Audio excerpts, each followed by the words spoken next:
Tere, mina olen kinnisvarakonsultant ja koolitaja Tõnu Toompark. Eetris on järjekorras 139. osa kv.ee kinnisvara podcastist. Ja tänane külaline on Lenno Uuskila, kes on Luminor Eesti peaökonomist ja Tartu Ülikooli majandusteaduskonna makroökonoomika kaasprofessor. Tere, Lenno! Tervist! Ja sa, Lenno, oled meil siin paar korda juba saates tegelikult minevikus olnud, aga sinuga on alati hea vestelda olnud, nii et seetõttu kutsusin sind jälle ja plaan rääkida majanduspildist ja elamispindade turust, kus oleme, kuhu läheme, aga võib-olla mõni inimene ei ole meie eelmisi saateid kuulanud, kus sa oled osalenud, ma muidugi soovitaks järgi kuulata. Aga äkki sa räägid paari sõnaga enda taustast, igaks juhuks ütled ka, mis asi on Luminor Pank ja midagi siukseks sissejuhatuseks endast Luminorist. Ja praegu ma töötan Luminor Eestis. Luminor on Balti riikide pank, et toimib Eestis, Lätis, Leedus. Eestist on suhteliselt väike, Lätis, Leedus on ta märksa suurem ja astub Swedile, SEB-le päris kandadele. Bilanss kokku on peaaegu 16 miljardit.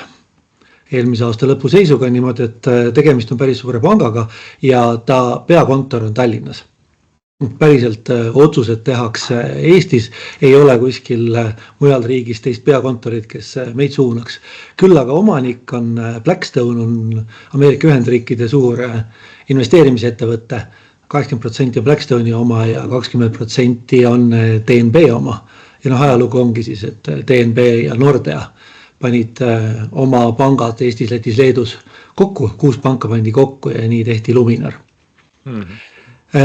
Mina olen Luminoris olnud nüüd natukene üle 4 aasta ja enne seda töötasin Arenguseire Keskuses, tegelesin pikaajaliste tulevikega, vaadates 10-15 aastat ette ja enne seda olin pikalt Eesti Pangas majandusuuringute osakonnas.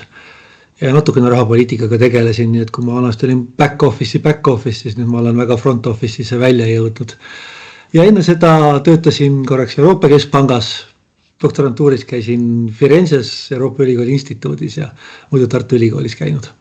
No nii, väga hea taust, eks meie saates siin osalemaks ja et kui me proovime aru saada, et kus me majandusega oleme ja kuidas siia suhestub elamispindade turg, siis ma isegi nüüd ei tea, keda ma tsiteerin, et kunagi kindlasti ütles seda Arvo Valton, et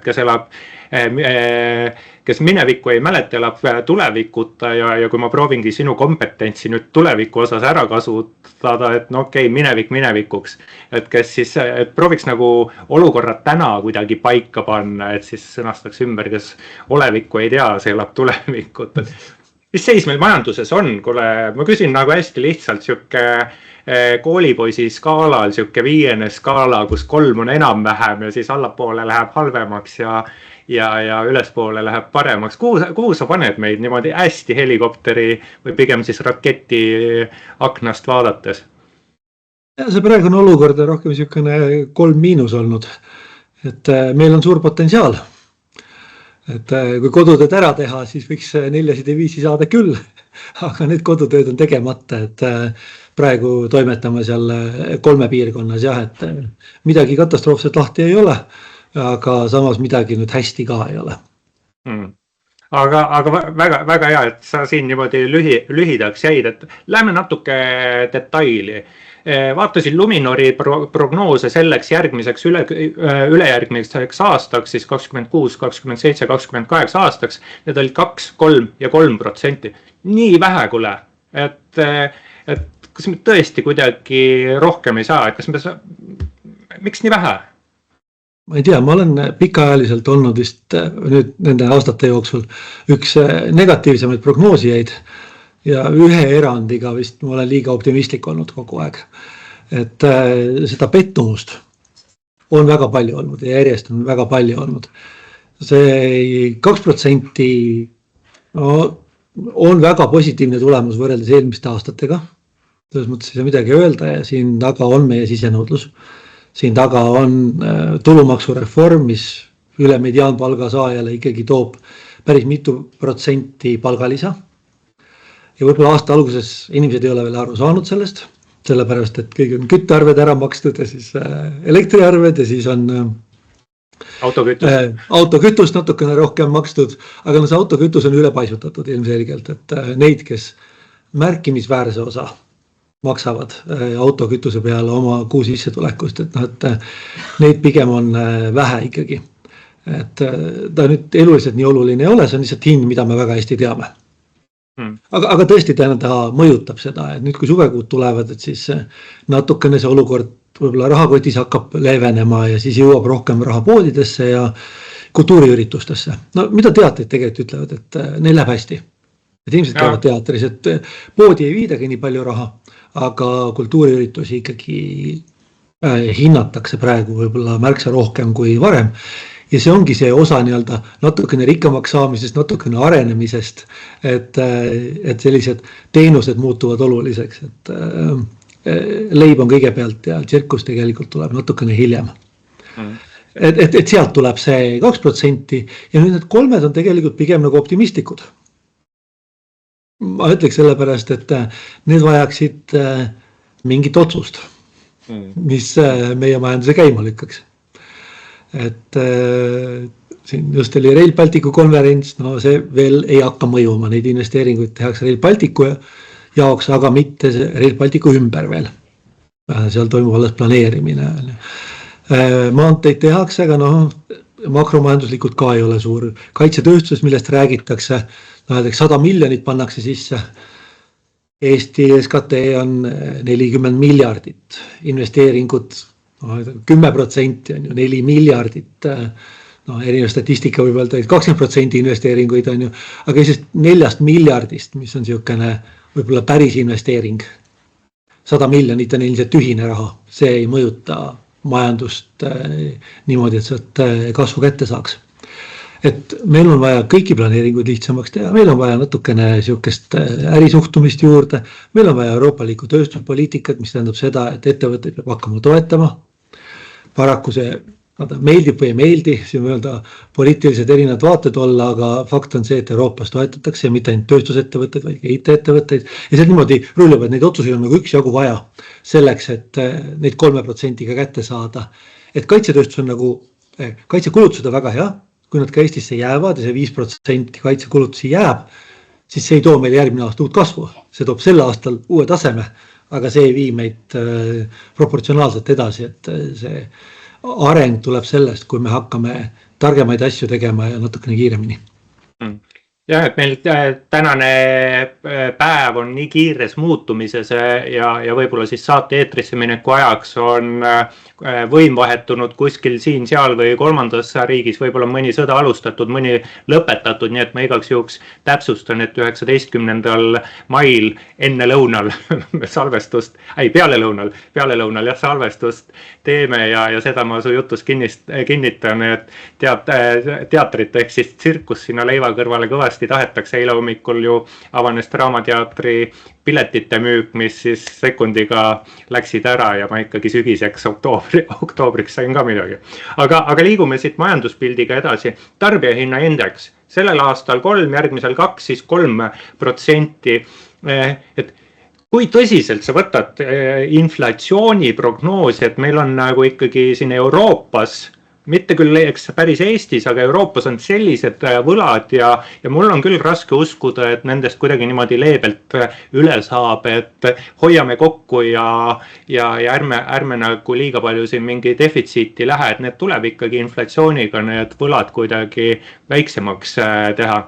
Sinu kommentaar tarbijahinnaindeksile siin paaril aastal? See 3%, see on ka paberi järgi juba 2 kuud vana prognoos.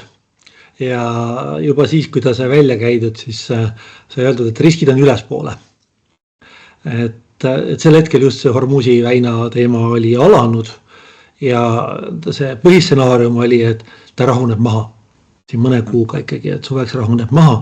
Nüüd on juba selge, et see põhistsenaarium ei ole enam võimalik. Nüüd me oleme nagu järgmises stsenaariumis, kus võtab aega enne, kui see rahuneb ja pigem on siukene pikaajalisem ja see, et Trump vahevalimisteks tahab nafta hinda alla tuua, ei ole ka enam kindel. Ei ole kindel, et Trump üldse hoolib valimistest väga, et ta võib-olla on nagu saavutanud selle, mida ta ise tahtis. saavutada ja see populaarsus võib-olla ei ole nii tähtis, kui me veel paar kuud tagasi arvasime, sest et neid võimalusi sõda lõpetada just nagu on olnud. Ja nendest ei ole kinni võetud. Ja Euroopa, kes ka võib-olla saaks minna aktiivsemalt Hormuzi väina kaitsma ja laevu kaitsma, on ka mänginud seda mängu, et paha USA on teinud. Meie siin vaesed kannatame ja USA peab korda tegema, kuna tema selle probleemi tekitas. Et me siin ei tee midagi, aga samal ajal ise ei julgeta ka oma huvide eest seista. Too bad, et USA tegi koos Iisraeliga, aga meil on huvi see nafta kätte saada, lennuki kütus, väetised, et meil on oma huvid mängus. Et see kõik on veninud, ka euroopalikult veninud, nii nagu see ikka käib. Et need riskid on ülespoole. Midagi ei ole teha, et siit inflatsiooni võib tulla. Nüüd, kui see läbi saab, siis need hinnad tulevad uuesti alla. Ja sealt tuleb siis see inflatsiooni alanemise efekt, et sel aastal me saame kõrgema hinnatõusu, aga siis kui nafta hind alla tuleb, siis meil tuleb see hinnatõus ka väiksem. Et need nafta hinnad meid mõjutavad üksjagu palju. Et su küsimuse esimene pool, et kui tõsiselt tasub võtta, siis need prognoosid ikkagi on väga stsenaariumi põhised. Need prognoosid sai ikka välja käidud koos stsenaariumitega öeldud, et see on selle stsenaariumi number, kui niimoodi läheb, siis me saame umbes selle, kui niimoodi ei lähe, siis me saame midagi muud. Ja pigem on ta tööriist selleks, et läbi mõelda oma finantsid, et mis siis saama hakkab ja euroala inflatsioon läheb üles, siis tead, et intressimäärad kunagi ikkagi kerkivad. Et sa siis läbi arvutad selle, kuidas need finantsid välja näevad. Ja just jooksvalt, sest et pikaajaliselt ju kinnisvara vaates inflatsioon on neutraalne. Pigem seal on suht siuke üks ühele suhe 100% lähedane korrelatsioon tarbijahinnaindeksi kinnisvara kallinemise vahele. Jah, et Eestist on ta kinnisvara, inglise keelest on ta real estate ja seal on see real value, on see reaalväärtus. Et tegemist on kaubaga ja ei ole põhjust arvata, et mingi kaup peaks siis kindlasti odavamaks muutuma. Miks see kinnisvara just peaks odavamaks muutuma võrreldes teiste kaupadega. Et sellepärast on siuke pikaajaline trend koos inflatsiooniga, mis tähendab seda, et sa nominaalis oled võitmas. Ja kui sa sealt siis intressimäärade tõttu ära maksad natukene, siis see on likviidsusprobleem. Jooksvalt. Sa pead rohkem maksma, aga see ei ole bilansi probleem. Et sellepärast ei ole kinnisvara vaates inflatsioon probleem.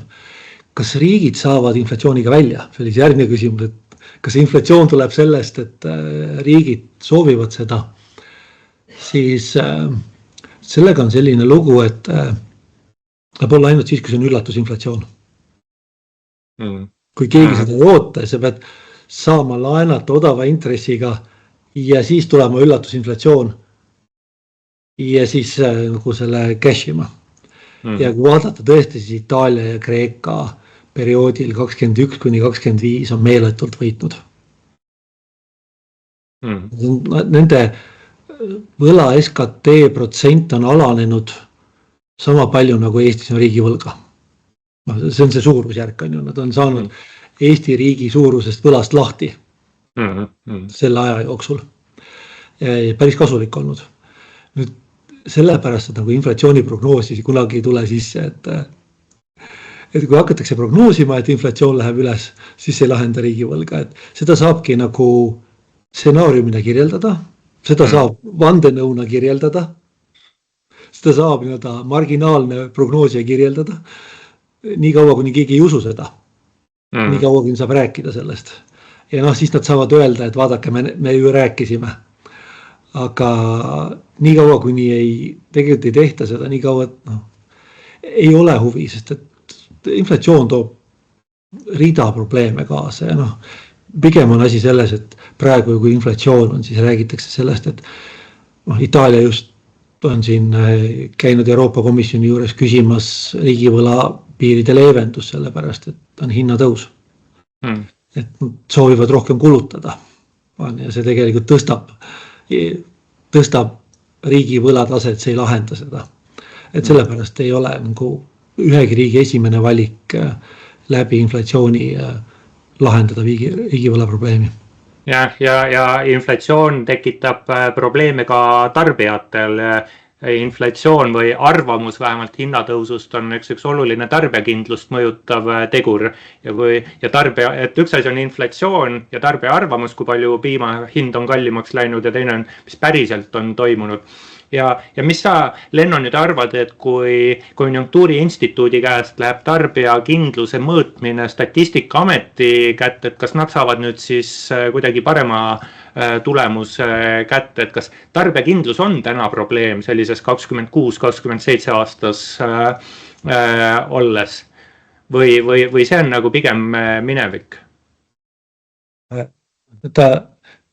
Siis kui see metodoloogia muudatus toimus 22 aasta kevadel, siis oli selge, et seal on 5-10 punkti erinevust. Selles kuus, kus oli küll palju toimumas, aga vaadates muid näitajaid ei olnud põhjust, et see tarbijakindlus just selles kuus oleks pidanud nii palju langema. Ja võrreldes teiste riikidega. Ja seda sai sellest ajast räägitud, et see on alahinnatud.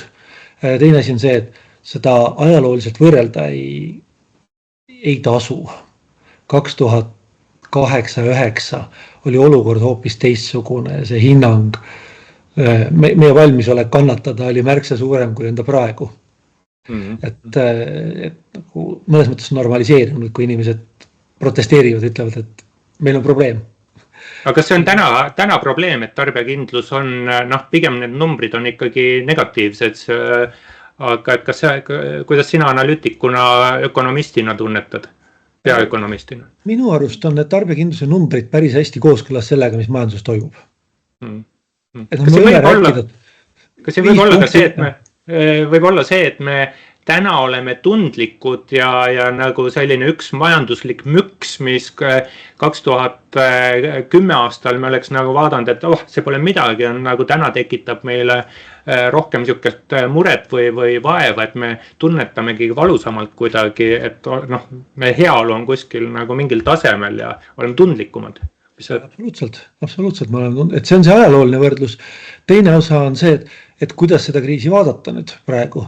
Reaalpalga ostujõud 2008-2009 kriisis langes ja võttis 5 aastat, et tagasi jõuda eelmise tipuni. Aasta 2021 oli tipp, eelmine 2026 oleme tagasi jõudnud sinna, kus me olime aasta 2021. Nüüd selle tulumaksureformiga oleme mööda läinud. Selles, et võttis ka 5 aastat aega. Selle palgasaaja elu on mõnes mõttes väga sarnane. Tol ajal hinnad ei kasvanud ja palgad kukkusid, nüüd kasvasid hinnad, aga palgad ei kukkunud. See mehhanism on erinev, aga palgaostujõus see dünaamika ei ole nii erinev. Siis oli veel tööpuudus lisaks ja siis olid veel need, kes Soomes kaotasid tööd ja seal olid kodud, mis kaotasid, nii et see valu oli ikkagi nagu märksa suurem, et nagu, ma ei taha vähendada seda kriisi, mis oli, et ta oli ilmselgelt suurem. Aga see, et mõned asjad on natuke sarnased, ka vastab tõele. Ja teine asi, et kui kasvudes mõelda, siis tõesti vaatad, et mis neil tarbijatel häda on. Kui vaata tasemetel, nagu trende maha võtta, SKT-st, tarbijakindlusest, siis seal ei ole nagu tarbijakindlus liiga madal. Kui need prillid pähe panna, et meil oli oodatav trendi kasv, võrreldes selle trendi kasvuga on meil see SKT lõhe praegu 10-15%. Me räägime 4-6 miljardist eurost, mis on iga aasta puudu. Et selles kontekstis on põhjust ka öelda, et kuulge, et ma arvasin, et elu on parem. Et selles vaates tegelikult ei ole nagu see tarbijakindlus probleem, et kui ta läheb lahku reaalolukorrast, vaat siis on probleem. Kui tarbijad on liiga enesekindlad, võrreldes reaalse ostujõuga, siis meil on probleem. Ja meil ju neid maksejõuetuid kliente, kes on ennast lõhki laenanud. See ei ole enam ainult üksikisikute sotsiaalne probleem, see on juba kergelt makroökonoomiline probleem. Kui palju on inkassofirmade, nii-öelda inkassofirmade kliente. Et see ei ole enam üksikisiku probleem, see takistab inimestel tööl käimast. Okei. Tarbijakindluse juurest tarbija selle teise külje juurde tulles tööpuudus. Et sa tõid siin 2009 aastaga näidet või võrdlust, et siis see vist küll oli 2010 aastal, kus oli tööpuudus oli seal hetkeks isegi 20% kandis. Selleks järgmiseks ülejärgmiseks aastaks Luminori prognoosid 6, 6 ja 5% tööpuudus. Kui täna sisuliselt, see on ikkagi ju päris täis tööhõivest, mitte nüüd väga kaugel, et kui kõikidel tööd on, siis kust peaks tulema üldse mingi majanduskasv, et hästi lihtne on meil siin oma saates öelda, et parem efektiivsus peab olema, aga kui ma ütleks sulle, et prognoosi efektiivsemalt, mis sa siis teed, eks? Ehk ma formuleerin kuidagi küsimuse, et tööturuga vist on ju päris hea, aga kus siis saab kasv tulla, kui meil inimesi pole? Tööturuga on halvasti ja hästi, et pigem olen rääkinud nõrgast tööturust. Täis tööhõive mõnes mõttes on meil minu jaoks 4% tööpuudus. Siin on, statistikas on sees Ukraina sõjapõgenikud, kes on tõstmas seda numbrit, nii et mõnes mõttes see tööpuuduse näit praegu ei ole väga kasulik makroökonoomiline indikaator. Ta aga aasta sees hüppab, siin eelmine aasta käis 9 kandis ära ja siis jõudis uuesti 6 juurde tagasi, et ta kvartalisse hüppab arusaamatult ja tõenäoliselt Ukraina sõjapõgenikud ilmuvad, kaovad küsimustikest ja vastavad juhuslikult, nende proportsioon on väike, nad lihtsalt mudavad selle hüplikuks, selle näitaja, et ei tasu liiga palju seda näitajat vaadata. Üksjagu ettevõtted räägivad sellest, kuidas neil on kasutamata tööjõudu. Kuidas nad on üledimensioneerinud ühes või teises viisis ennast. On automüüjad, kes räägivad, et vaadake, meil on nii suur autosalong, et Euroopas teist sarnast ei leia ja seal on väga kallis mööbel sees. Ja siis küsivad, aga miks ei ole efektiivsust majanduses? Et sellepärast ei olegi, et me müüme sama palju autosid märksa suuremas salongis kui Euroopas. Ja sealt tulebki osa sellest efektiivsusest. IT-ettevõtted on öelnud, et nad hoiavad töötajaid palgal niimoodi, et neil ei ole täist koormust palgata, anda neile, et võiks rohkem. Metallitööstus on siin avalikult öelnud, et nad endiselt hoiavad töötajaid palgal, miinimumpalgal, puhkusel, sellepärast, et kui nõudlus taastub, siis neil on vaja neid. Ja osaline töökoormus on tulnud. On kindlasti laual neid töötunde ei tehta enam nii palju. Osaliselt on see töötajate huvi, teiselt poolt on ettevõtete pakkumine ja siin erinevad allikad on öelnud, et ka lihttööde puhul aeg-ajalt ettevõtetes on konkurentsipiiranguid. Et sa ei tohi teises ettevõttes töötada, samal ajal kui sa meil töötad, mis on natuke nagu mingit intellektuaalset omandit kantakse üle, kui sa oled kopajuht või kraavi kaevad seal labidaga konkreetselt, et ei ole, vastupidi, et kui ta läheb teise ettevõttesse, ta õpib midagi juurde tõenäoliselt. Et tööandjad peavad ka aru saama, et see tööturg on muutunud, inimesed tahavad võib-olla rohkem erinevaid kogemusi, on vaja erinevaid kogemusi. Me räägime siin noorte hõivest, mis on madal, on ju see lävend tõenäoliselt tööle saamiseks on kõrgema roninud kui vanasti oli. Et pead rohkem oskama ja praktilisemaid asju oskama, enne kui tasub sind palgata, et kõik need on muutmas meie tööturgu ja sellepärast ma arvan, et liikumine ettevõtete vahel ja arusaam sellest, kuidas töötajat kasutada, et selle muutumine toob kaasa selle tootlikkuse kasvu. Okei. Ma mõtlen nüüd niimoodi, et kui sa räägid siin sellisest miinimumpalga peal olemisest või siis ka osalisest koormusest, et okei, et osaline koormus läheb statistikasse, eks arvestatakse seda, et keegi on osalise koormusega või mitte. et kui siit liikuda nüüd palga teema juurde, Luminori prognoos on 5 ja 5% sel järgmisel ja ülejärgmisel aastal kasvu, et siis ma kujutan ette, et kui nüüd ettevõtted natukenegi paremini jalad alla saavad, võib-olla tänu Soome sellele, et Soome ühel hetkel, mitte võib-olla küll nähtavas tulevikus, aga kunagi siiski ja Rootsi paremini jalad alla saavad, siis meie siin tööstusettevõtted saavad ka kuidagi liikuma, et siis tuleb mingi kiire palgakasv. Kas meil on siis oodata kiirenevat palgakasvu ja kas siis jääbki piir sinna kuhugi 5% peale, kuhu sina oled prognoosi pannud? See loogika praegu pigem tuleneb sellest, et on inflatsiooni see 3,23 ja siis on natukene tootlikkust, seda SKP kasvu 2,33, et sinna kantin, et see annab kokku meile selle enam-vähem 5% palgakasvu.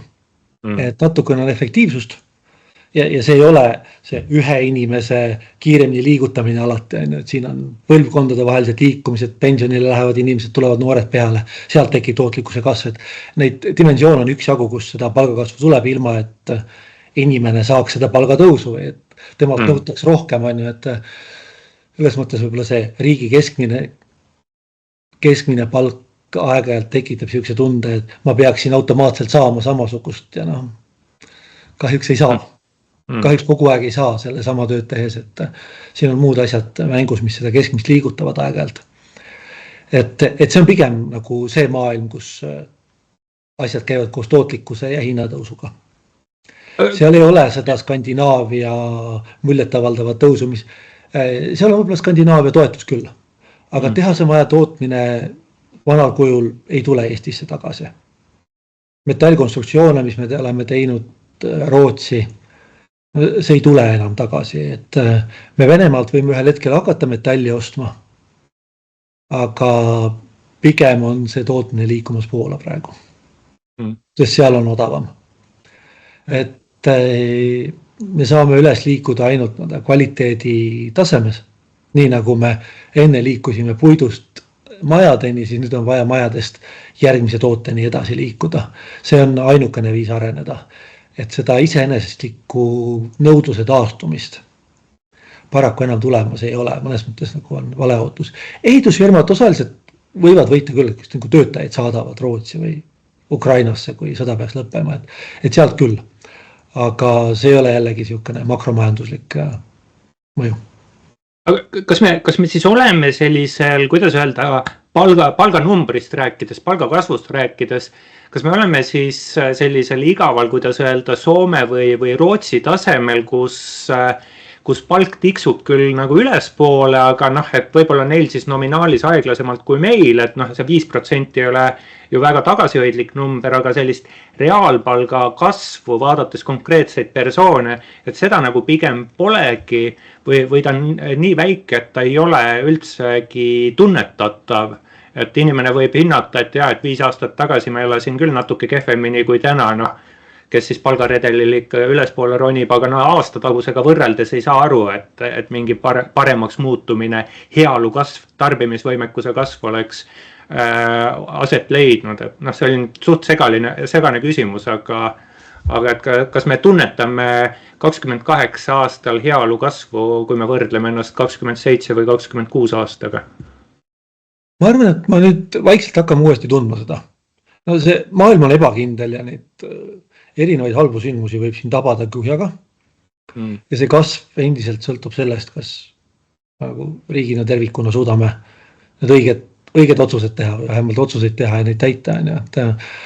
Et selles mõttes ei ole siin midagi peo peale kedagi pakkumas, aga vaikselt elu peaks ikkagi paremaks minema. Et seda potentsiaali on üksjagu ja kui ma räägin potentsiaalist, siis on ka 2 asja. Üks on see, et Eestis on haridus väga hea ja inimkapital on kvaliteetne. See üle ega ümber ei ole niimoodi, et Eesti töötajad on väga palju viletsamad kui Soome või Rootsi omad. On ametid ja kohad, kus on erinevus, aga me ei saa öelda, et koolisüsteem ei valmistaks inimesi ette. Jällegi, arenguvõimalusi palju, aga ei tähenda seda, et meil oleks fundamentaalset probleemi. Ja teine on rahulolematus. Nii kaua, kuni me oleme rahul olematud. See tarbijakindluse juurde tagasi tulles, et nii kaua, kuni me tahame, et elu oleks parem. Nii kaua on kõik hästi. Et ma arvan, nii kaua see elu läheb ka paremaks. Leiame viise. Kui me alla anname, siis on jama. See on jah, et tuleb näljane olla, nagu ühe teise panga juht rääkis, aga see selleks. Palga juurde veel toppama jäädes. Mina kinnisvaraanalüütikuna, elamispindade turuanalüütikuna vaatan, et kus on tänased korterite hinnad ja kus on keskmine palk. Ja vaatan, kus nad olid 10 aastat tagasi ja suhtena 10 aastat tagasi sai keskmise palga eest Tallinnas osta mingi kogus ruutmeetreid ja täna saab täpselt sama palju. Ehk siis vahepeal küll oli meil siin siuke 21 aasta jõnks oli sees, kus ostujõud või kättesaadavus või mis iganes sõnaga me seda nimetame halvenes oluliselt, aga täna me oleme tagasi. Ja mina näen sellises keskmise palga kasvus sellist, kuidas öelda, barjääri ees, et kui kiiresti elamispindade hind saab ülespoole minna, eks siin on inflatsioonitegurid, aga siis ka ostujõud, sest meil iga see järgmine elamispind, mis arendatakse uus, on siiski parem kui see, mis siin täna või eile on arendatud. Et kuidas sina suhestud sellisesse loogikasse, et palgakasv on siis piir ees elamispindade kallinemise määral? Muidugi mitte siuke range piir, aga midagi. See on tervislik areng. See on tegelikult see, mida me makroanalüütikuna on täpselt see, mida mõnes mõttes tahaks näha.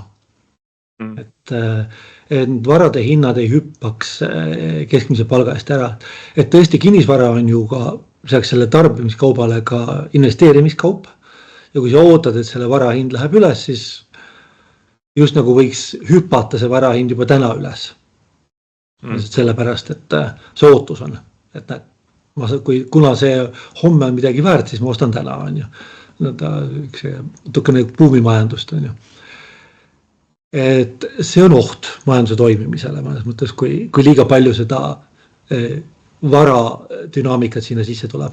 Nagu meil 2006-2007 oli, et kõik ootasid, et saame rikkaks ja siis hüppas kinnisvara hind üles. Et see on oht. Ja nii kaua, kuni see keskmise palga kinnisvara hinna suhe on paigas, nii kaua on kõik korras. Tegelikult ei saa öelda, et midagi oleks kapitaalselt valesti kinnisvaraturul. Mis on muutunud on ju see, et see palgakasvu ootus 10 aastat tagasi oli suurem. Kinnisvara tulususe ootus oli suurem, sest kinnisvara hind koos palgakasvuga oli oodatavalt rohkem tõusmas. Et ta investeerimiskaubana on natukene kaotanud väärtust.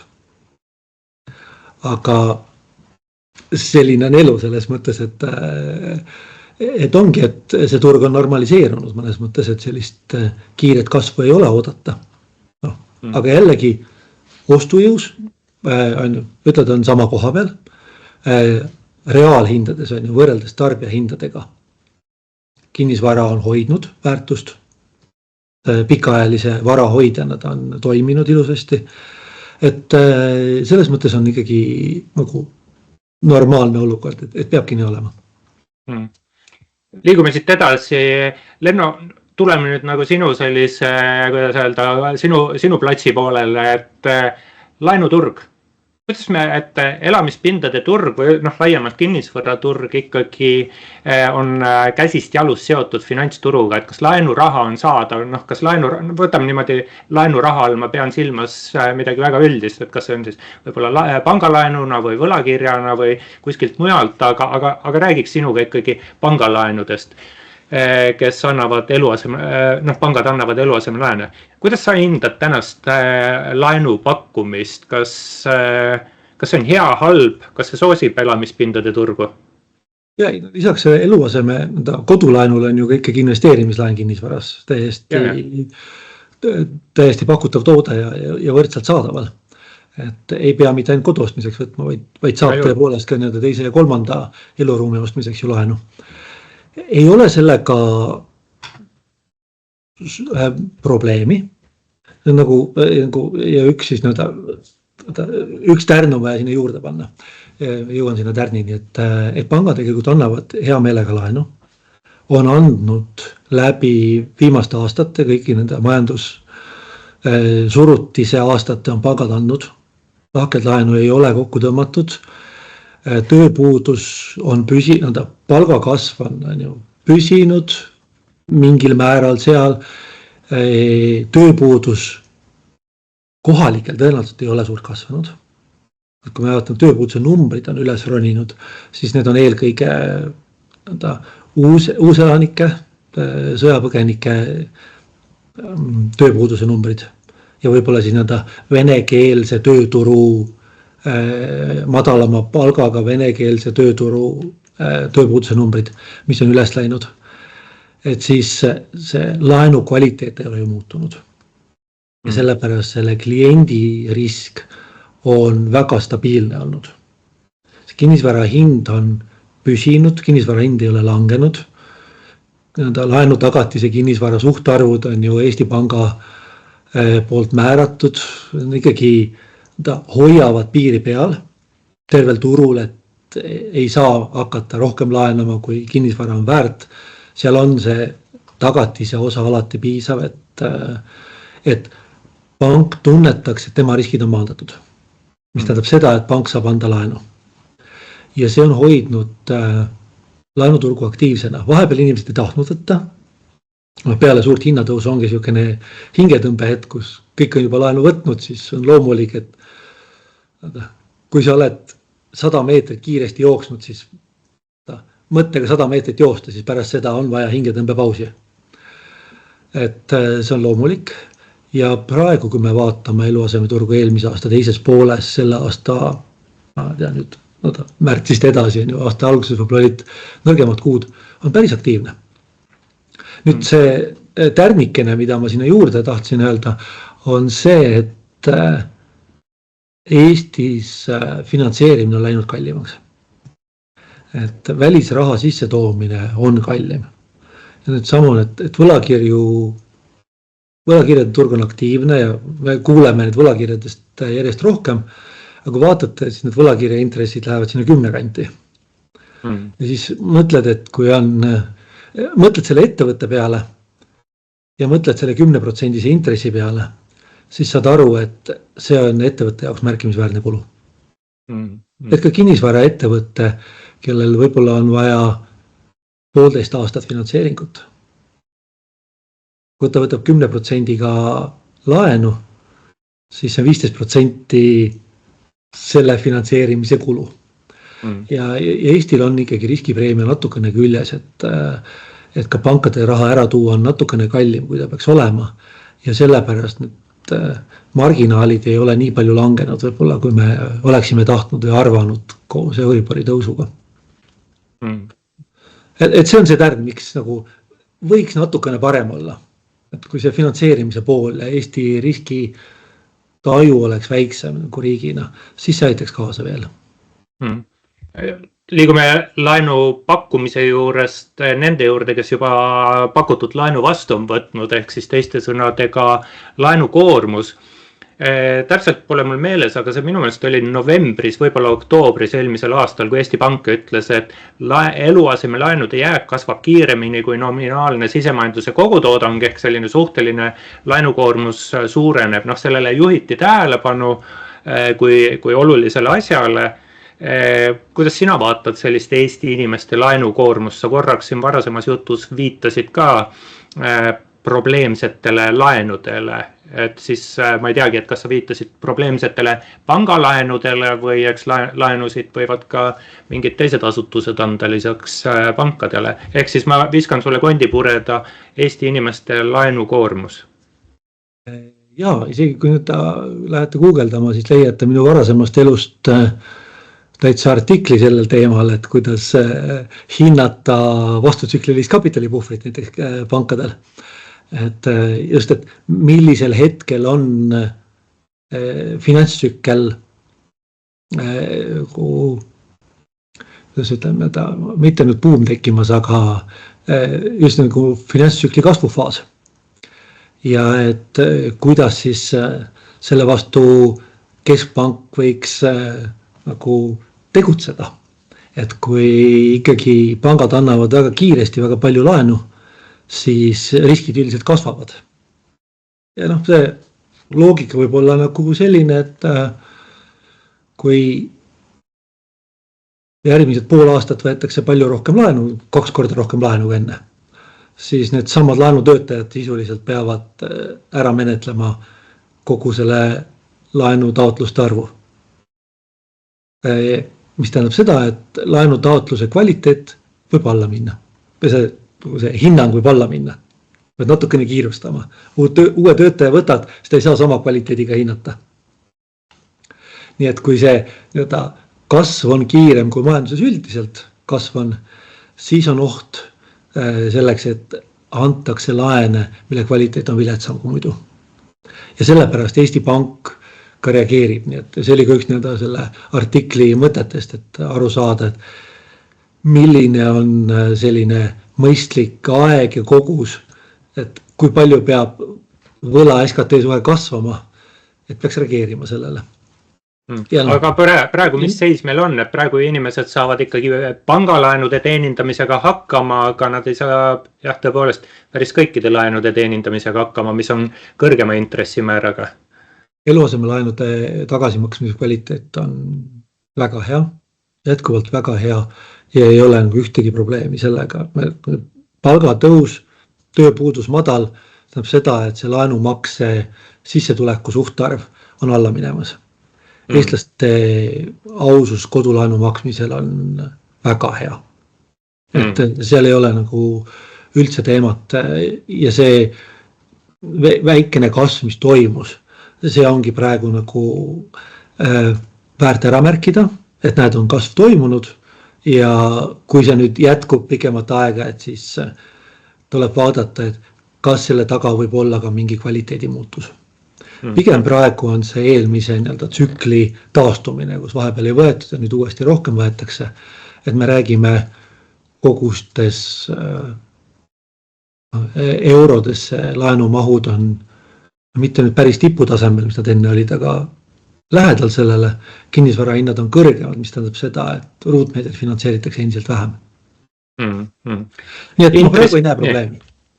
Väga, mina igal juhul kuulsin seda, et kui sa ütlesid, et kuidas inimesed teenindavad laenusid, siis sa ütlesid väga hästi, eks, et väga hea oli su hinnang. Aga intressimäär, kui ma vaatasin 6 kui Euribori 5 aasta swap'i, mis prognoosib siin järgmise 5 aasta intressimäära, siis on 2,9%.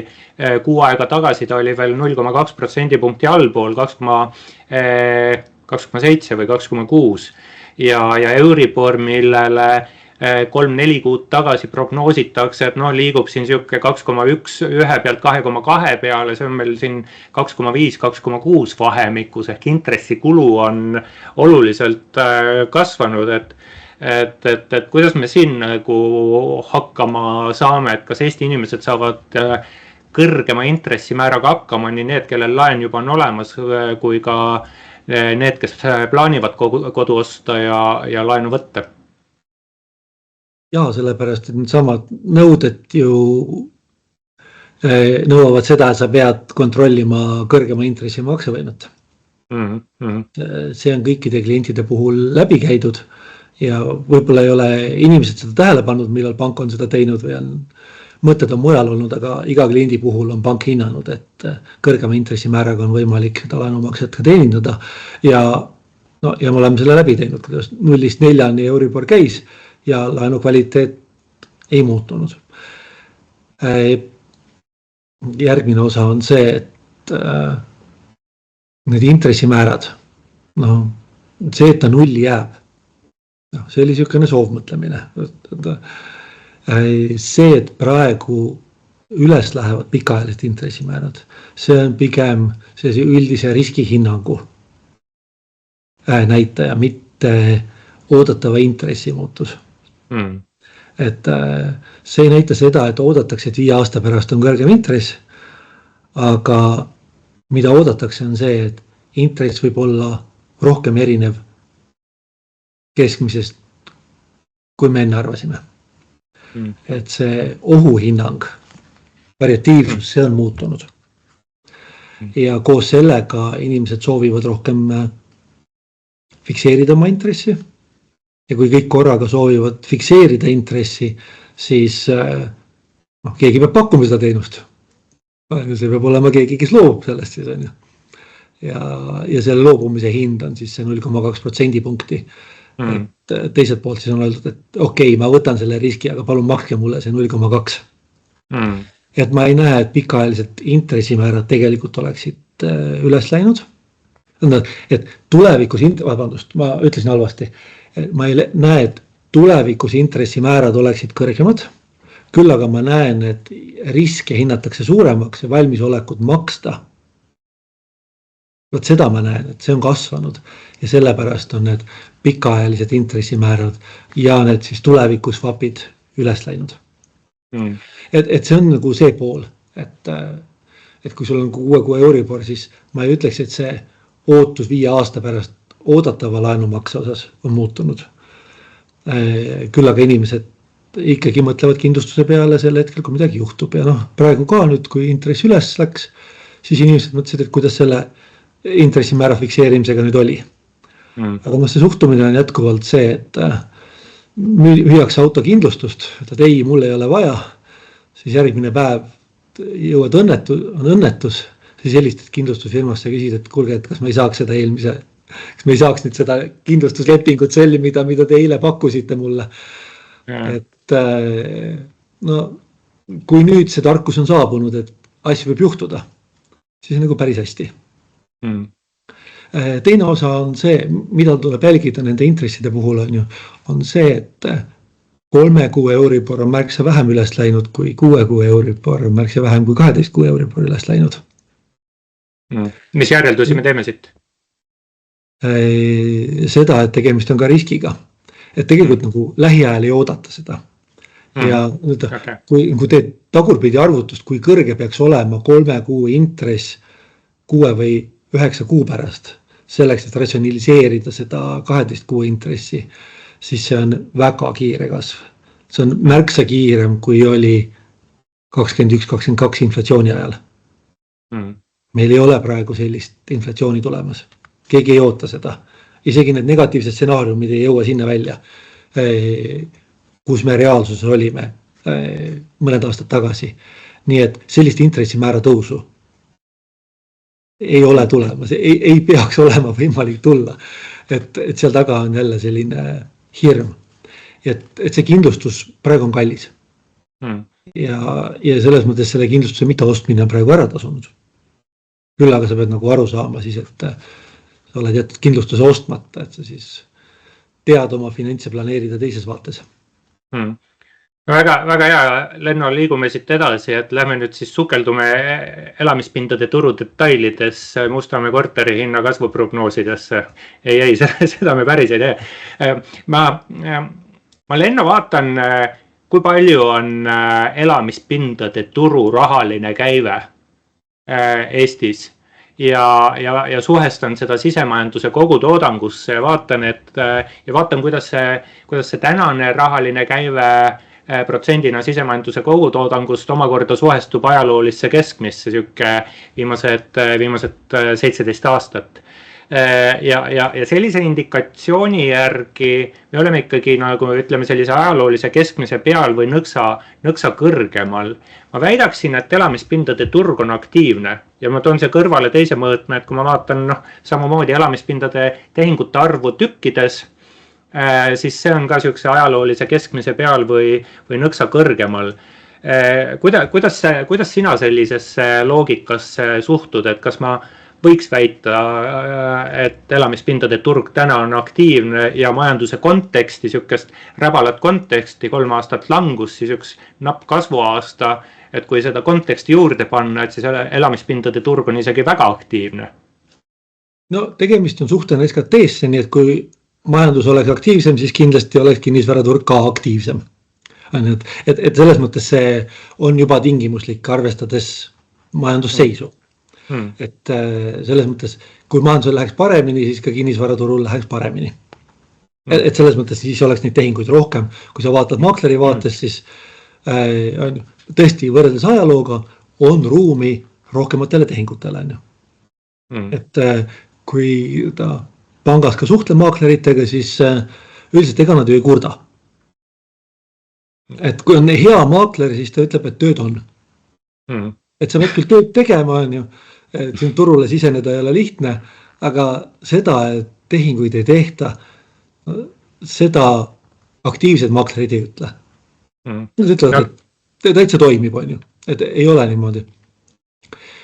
Mida ma arvan on see, et natukene see kinnisvara turu aktiivsus võiks kasvada koos majandusega.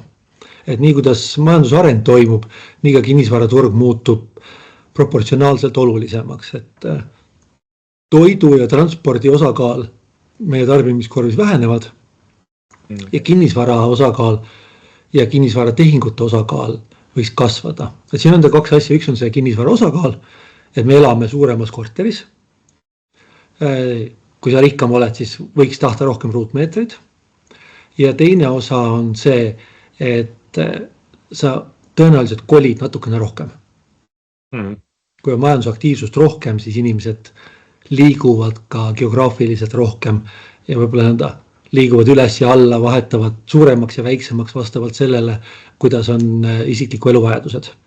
Nii et sealt see kinnisvara turu aktiivsus tehingutes ja eurodes näitab, on pigem niisugune trendiga. Mis on minu jaoks põnev on see, kui palju uusi kortereid ehitatakse ja kui palju on sellist arengut kinnisvarasektoris tervikuna. Et hoida elukvaliteete, selleks on vaja teha kogu aeg teatud hulk investeeringuid. Meil on veel üks jagu ilma WC-ta elamispindu nii-öelda oma piirkondades, kus on vaja vesi veel majja tuua tegelikult või ahjuküttest liikuda keskkütte poole. Vähem soojustatud majadest, rohkem soojustatud majadesse, et seda ehitusmahtu tegelikult meil on täiesti mõistlikult ja võib-olla nagu nõksa võiks rohkem olla. Et, ja võt, sealt nagu võiks öelda, et on arenguruumi küll, et kui vaadata nõnda ehitusturgu, eluaseme ehitusturgu, et siis seal seda positiivset trendi on näha üle aastate, kuni Covidini välja, siis oli niisugune buum, aga nüüd nagu seda eelnevat trendi, mis meil oli enne Covidit, et sinna tagasi me ei ole jõudnud. Ja mõnes mõttes see enne Covidit oli juba niisugune normaalsus. Ja nagu trendi mõttes oli normaalsus, et ma natukene ootaks aktiivsemat ehitus- ja nagu arendusturgu. Ja sealt on nagu see järgmise küsimuse juurde on ju, välja jõuda, et uusarendused, et kuidas neil läheb on ju. Jah, et eks siin ole, et siin Covidi ajal ja peale seda 22 aastal, kui sõda Ukrainas suuresti lahti läks, siis läksid ehitusmaterjalid kalliks, kui need üldse kätte saada oli. Ja see ajas siis korterid kalliks, nii et ja ega hindadel pigem ju ei ole iseloomu allapoole tulla, vaid siis võib-olla nad mingi hetk lihtsalt kasvavad aeglasemalt ja ootavad palku järgi. Aga kui ma nüüd mõtlengi, et kui ma peaks otsustama, et kuhugi ehitada, ehitaks ikkagi sinna, kus varal väärtust on. Ja varal väärtust on Tallinnas, eks, Tartu ümbruses ka, Tartus ja Tartu ümbruses, Pärnu linnas ka. Et kas meil võib-olla siis ongi nagu niimoodi, et kõik inimesed peakski neisse piirkondadesse kolima, sest mujal lihtsalt selline investeering kvaliteetsesse eluasemesse ei oma nagu sellist turuväärtust enam. Mis sa niimoodi helikopteri vaatelt peaökonomistina arvad nagu, et kas kuhugi suurematest tõmbekeskustest väljaspoole peaks ka elamispindadesse investeerima, kes peaks seda tegema? Mida me näeme on see, et järjest rohkem ehitatakse tõmbekeskustest väljaspoole. On näinud seda, kuidas Luminor on suurendanud seda piirkonda, kus finantseeritakse. Et on alustatud väiksemast linnastumise piirkonnast ja tegelikult minnakse kogu aeg väljapoole ja kaugemale. Et sest kesklinnast väljapoole liikumine on väga tugev ja seega käivad pangad kaasas. Ja see turuväärtus käib kaasas. Et ei ole päris niimoodi, et ta nagu kontsentreerub kuskile, et see areng on pigem just laienemise suunas. Üks asi on, et siuke valglinnastumine, Tallinn ja lähivallad, kes ütleb Kuldne ring, kes ütleb rasvaring, eks. Tartus on sama, aga juba geograafiliselt on vähem kilomeetrit Raekoja platsist, kus laienetakse, aga räägime Viljandid ja Tapad ja Kohtla-Järved ja Haapsalud. Võt sealt nüüd edasi minnes ongi, et Raplast tõenäoliselt saab Tallinna eeslinn, kui Rail Baltica valmis saab, siis on Rapla lähemal kui Saue või Viimsi, nii mõnelgi hommikul. Et see geograafia hakkab meil muutuma ka, kui rongiliiklus areneb, siis see, mida me nimetame linnaks, see muutub. Kiili kunagi tundus väga kauge, tänapäeval öeldakse, et Kiili on ju Tallinn. Et selles mõttes, me jõuame Raplani välja ja siis Pärnu poolt tuleb teiselt poolt vastu, et siis see piirkond, kus ei ole turuväärtust, see kogu aeg on kahanemas. Riik on ju ka nüüd pakkumas laenutoetuseid maapiirkondade jaoks. Et seda kinnisvara siis arendada, sest et inimeste soov elada seal on täitsa olemas. Ja see pikemas perspektiivis tekitab selle turuväärtuse. Lihtsalt see esimene inimene, kes sinna kolib. Võtta sellel hetkel ei ole hindajal võtta seda turuväärtust. Ta peab ajaloolistel andmetel võtma ja tal ei ole seda. Kui seal on halva kvaliteetiline kinnisvara olnud ja siis tehakse sinna A-klassi maja, siis tal ei ole võrdlusbaasi. Ja siis ta ütleb, et vabandust, meil ei ole selles piirkonnas hinda, unustage ära.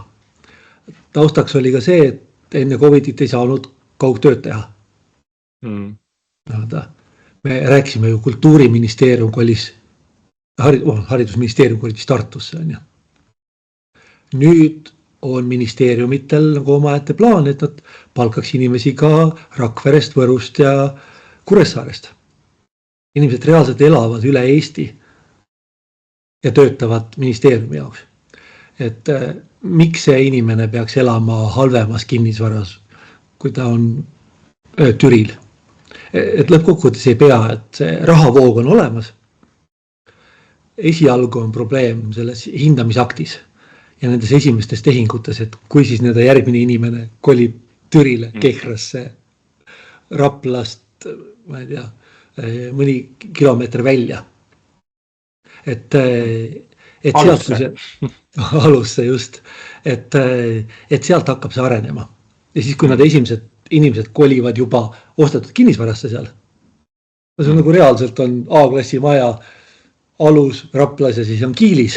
Ja sa ütled, kuule, et aga ma võin alus elada, ma ostan seal. Turuväärtus on 10% väiksem. Ma olen valmis minema. Siis sellel hetkel tekib turuhind ja kinnisvara selles mõttes normaliseerub. Teine osa, kui sa küsid Ida-Virumaa kohta, siis seal rahvastikuprognoos on see, et langeb. Ei ole inimesi, ei tule inimesi. Eesti valitsus ei ole näidanud, et tehtaks piisavalt, et seda trendi muuta, mis tõttu üleliigset kinnisvara on palju, selles keskkonnas ei saa kinnisvara hind tõusta. Vaadake Riiat. Riia piirkond on ainukene piirkond Balti riikides, mis on rahvaarvult langev ja kinnisvara hinnad ei ole mitte kuskil. Seal on võimalik väga odavalt osta korterid eestlase vaatevinklist. Lihtsalt sellepärast, et kinnisvara on palju ja väljavaade on nigel sellepärast, et inimesi juurde ei ole. Lenno, meil on aeg nii kiiresti lennanud siin, et hirmus kohe ja võib-olla siit ma siis sõidakski oma viimase küsimuse juurde, et ma alati saate lõpus küsin külaliselt mingi nõuande või soovitus kinnisvara turu osalistele nii kitsalt või laialt, kui sa ise heaks arvad. Mis mõtted sa annaksid kaasa meie kuulajatele, vaatajatele? Nii-öelda võib-olla olulistest kokkuvõtetest. Üks on see, et see sama kinnisvara palga suhtarv ei ole nii halb, kui me kipume arvama.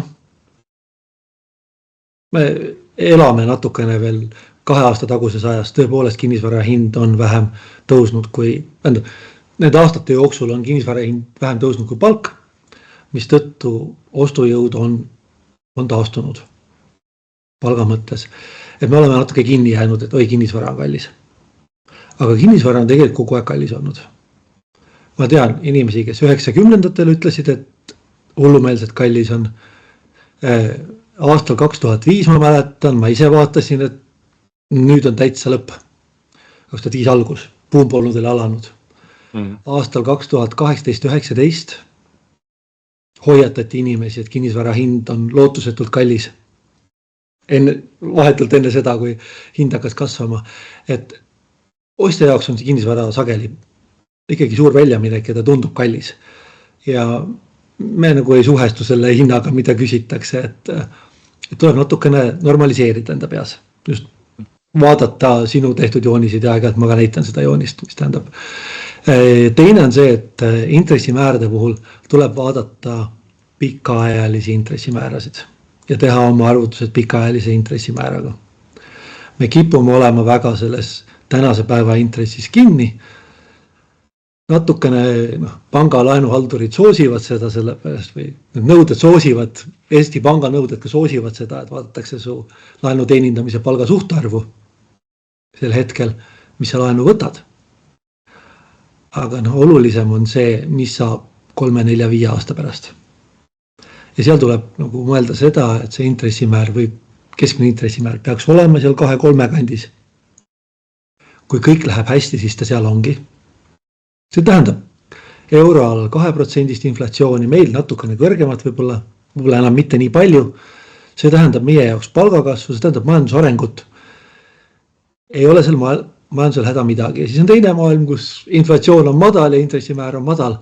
Et samamoodi tegelikult see maailm tulususe mõttes enam-vähem samasugune välja. Et seda pikka perspektiivi vaadata ja kuidas asjad näitajad koos käivad. Siis see annab natuke teise perspektiivi. Sama on inflatsioon ja kinnisvara väärtus käivad koos pikaajaliselt, et ikkagi kinnisvara pakub kaitset inflatsiooni vastu. Et ja pikaajaliselt on ju lühiajaliselt siin juhtub igasuguseid asju, aga 10-15 perspektiivis ta pakub kaitset inflatsiooni vastu. Kui sa kodulaenu võtad, siis enamasti see reegel ikkagi on see, et kas on sobiv kinnisvara sulle, kas sul on raha selle teenindamiseks praeguse palgana, kas sa näed, et su palgaandja on püsiv või sa oled võimeline tööd vahetama. Et kui need tingimused on tagatud, siis kodulaenu ajatamine on spekuleerimine. Ja sellisel hetkel sa tõesti hakka spekuleerima, see on natukene niisugune kasiino käitumine. Ja sa võid seda teha, aga at your own risk, et nagu inimene aru saaks, et see ei ole enam süütu käitumine. Et nii kui sa hakkad ootama või varem ostma, sellepärast, et ootad hinnakasvu, nii sa võtad uue riski, mida sa tegelikult ei peaks võtma, et see kodulaenu tsükkel peaks natukene teistpidi käima. Ja selles mõttes rahustaks maha, et vaadake nagu oma põhinäitajaid, vaadake, kas te leidsite sobiva kinnisvara ja siis tehke selle järgi. Kui sa võtad teist kolmandat kinnisvara, siis sa oled juba spekulant. Siis sa pead vaatama muid näitajaid, üüritulusust ja kõike muud. Ja seal näitajad ei ole väga head. Seal praegu välistööjõudu ei ole palju tulemas Eestisse juurde. Rahvastiku kasvu ei ole. Et kas see kinnisvara hinnal on palju suurt nagu kiiret kasvu tulemas, kas üürihind saab kiiret kasvada, pead uskuma sellesse, et see maailm on seal olemas. On. Aga jällegi see pikk perspektiiv, meie palgad on Euroopast 3% kuni 50% madalamad, palga kinnisvara suhtarv on enam-vähem sama, mis seal. Kui meie palgad kiiremini kasvavad, siis ka meil kinnisvarasse investeerimine on tulusam kui Euroopas keskmiselt. Et siis sealt Euroopas võiks olla aktsiaturgu investeerimine ja kinnisvarasse investeerimine vähem sama oodatava tulustusega. Siis meil võib olla veidi tulusam kinnisvara investeering. Aga jällegi nagu siuke pikaajaline perspektiiv, et lühiajaliselt spekuleerides ole ettevaatlik, sest et muud asjad on tugevamad. See sama sündivuse areng on ju 3% kaob ära, siis ilmselgelt sul need lühiajalised arengud on tugevamad. Et seal on võib-olla need põhisõnumid, et võtke natukene rahulikult, aga kodu ja ostmise jaoks ei ole halb aeg. Intressimäärad on täitsa normaalsed. Pakkumist eluasemeturul on. Uusi, vanu, saad valida, on aega. Töökohad on suhteliselt kindlad. Ettevõtted on muutnud oma poliitikad, nad ei taha enam kõigepealt lahti saada, kui probleem tekib. Nad hoiavad oma töötajaid, et see kõik tegelikult soosib sellist stabiilset arengut.